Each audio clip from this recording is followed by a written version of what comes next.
XELA Technologies, just how low can it go?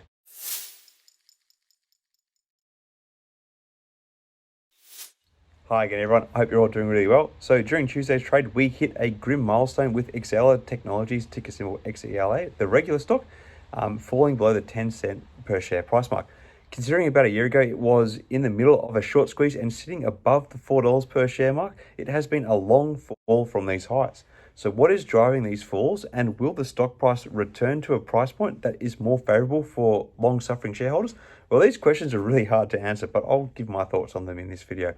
Generally speaking, there has been one announcement, that being the appointment of Suresh Yannamani to the role of CEO of the XELA BPA division. This was an aftermarket announcement on Tuesday and therefore has not had much bearing on the XELA share price yet, if it will at all, that is.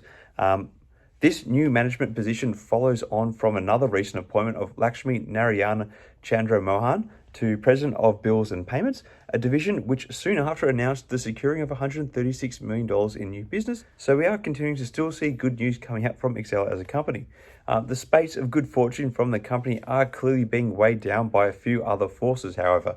I think chief among them are the current macro climate, which has generally been a poor period for software businesses in general, and with another looming update on inflation set to shake the market again, XELA's demise is not at all surprising, but I don't think it totally accounts for the continued decline the stock has experienced.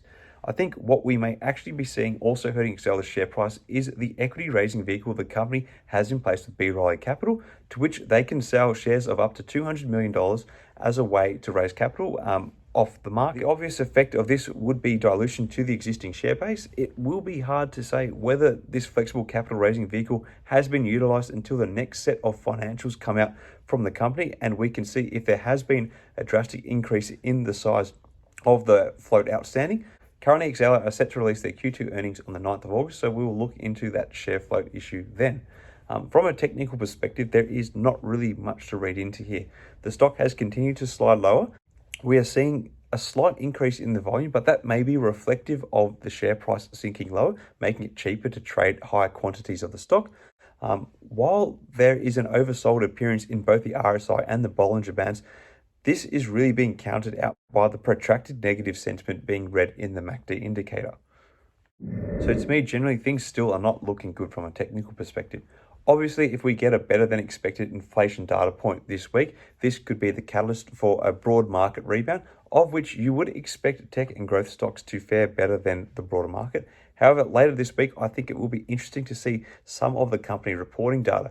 Results from big banks, including JP Morgan, Citigroup, and Wells Fargo, are expected to kick off second quarter reporting season later this week, while the banking sector is likely to show improvement in earnings from increasing interest rates. For the broader market earnings, analysts are expecting to see steep plunges to year-on-year profits as the companies grow their loan loss reserves, further fueling fears of an impending recession.